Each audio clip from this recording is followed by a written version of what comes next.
আসসালামু আলাইকুম। কেমন আছেন সবাই? আশা রাখছি আল্লাহর রহমতে সকলেই ভালো আছেন। আমিও ভালো আছি আলহামদুলিল্লাহ।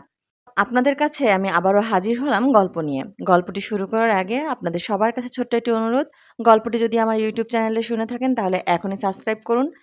আর যদি ফেসবুক পেজে শুনে থাকেন তাহলে এখনই ফলো দিয়ে রাখুন, যাতে করে আমার সব নতুন, নতুন ভিডিওগুলো সবার আগে আপনাদের কাছে পৌঁছে যায়। আর যারা ইতিমধ্যে সাবস্ক্রাইব ও ফলো করেই ফেলেছেন তাদেরকে জানাই অনেক, অনেক ধন্যবাদ। তো চলুন আর কথা না বাড়িয়ে গল্পটি শুরু করি। খুনি আয়না পর্ব ৫।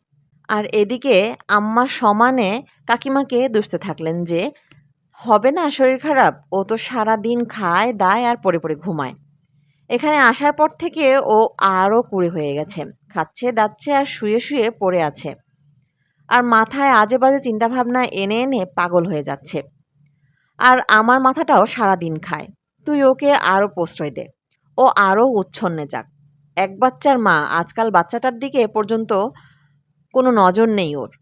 প্রসঙ্গত বলে রাখি, কাকুর পরিবার যথেষ্ট হাসিখুশি পরিবার ছিল এর আগে পর্যন্ত। আগে আম্মার সঙ্গে কাকিমার সম্পর্ক অত্যন্ত ভালো ছিল। একদম মা আর মেয়ের মতন। কিন্তু ধীরে, ধীরে ওদের পরিবারের মধ্যে প্রতিটা সম্পর্ক ধীরে, ধীরে কেমন যেন বিষিয়ে যাচ্ছিল। কাকু আর কাকিমার মধ্যেও প্রায়শই ঝামেলা বিবাদ হতো। কাকিমা সারাদিন কাকুর ওপর খিটির খিটির করতে শুরু করলেন প্রতিনিয়ত। কাকু অসহ্য হয়ে উঠেছিলেন, কিন্তু কাকিমার অসহায় অবস্থা কথাটা বোধহয় কেউই আঁচ করতে পারছিলেন না। এবার আর পুরো বিষয়টা কাকিমার মধ্যেই সীমাবদ্ধ থাকল না। একদিন সন্ধ্যার দিকে সোনাই নিজের ঘরে বসে পড়াশোনা করছে, আর আম্মা নিজের ঘরে শুয়ে ঘুমাচ্ছেন।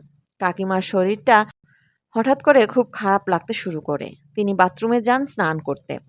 বাথরুমের একদিকের দেয়াল ঘেঁষে লাগানো রয়েছে একটি ছোট্ট আয়না।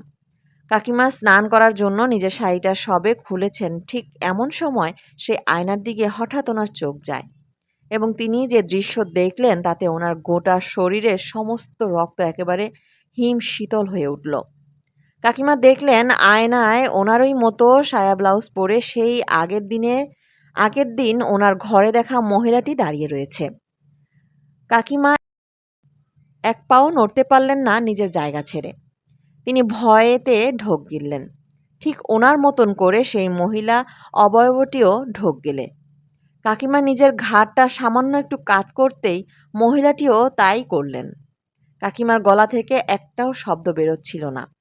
উনি ওখানে দাঁড়িয়েই ঠকঠক করে কাঁপতে লাগলেন। আর আয়নায় ওনার সামনে দাঁড়িয়ে থাকা মহিলাটি ওনাকে দেখে দাঁত বের করে কি ভয়ঙ্কর কুৎসিত হাসি হাসতে শুরু করে। এই দৃশ্য দেখে কাকিমা আর স্থির থাকতে পারলেন না। তিনি ওখানেই ঠাস করে পড়ে গিয়ে নিজের জ্ঞান হারালেন। কাকিমার যখন জ্ঞান ফেরে, তিনি দেখলেন তিনি বিছানায় শুয়ে রয়েছেন। ওনার মাথার কাছে চিন্তিত মুখে দাঁড়িয়ে আছেন আম্মা, কাকু এবং সোনাই। এই কদিনের মধ্যে কাকিমার সোনার সংসারে প্রায় আগুন লেগে গেছে। ওনার জ্ঞান ফিরতেই আম্মা নিজের মুখ বেঁকিয়ে চলে গেলেন ঘরে। কাকু কাকিমার মাথায় হাত বুলিয়ে দিতে থাকলেন আলতোভাবে। সোনাই গিয়ে নিজের মায়ের পাশে বসে। ঠিক এমন সময় কাকু কাকিমাকে জিজ্ঞেস করলেন, "তুমি বাথরুমের ভেতর জ্ঞান হারিয়ে পড়ে গেলে কিভাবে? তোমার কি খুব শরীর খারাপ করছিল তখন? আমি কি ডাক্তার ডেকে নিয়ে আসবো তোমার জন্য? কি হয়েছে তোমার? কি হয়েছে আমাকে বলো প্লিজ?" বন্ধুরা, আজকের পর্ব এই পর্যন্তই। এরকমই সব মজার, মজার গল্প শুনতে চাইলে আমার সাথেই থাকুন। আর আপনাদের মূল্যবান মতামত কমেন্টে জানাতে কিন্তু ভুলবেন না। খোদা হাফেজ।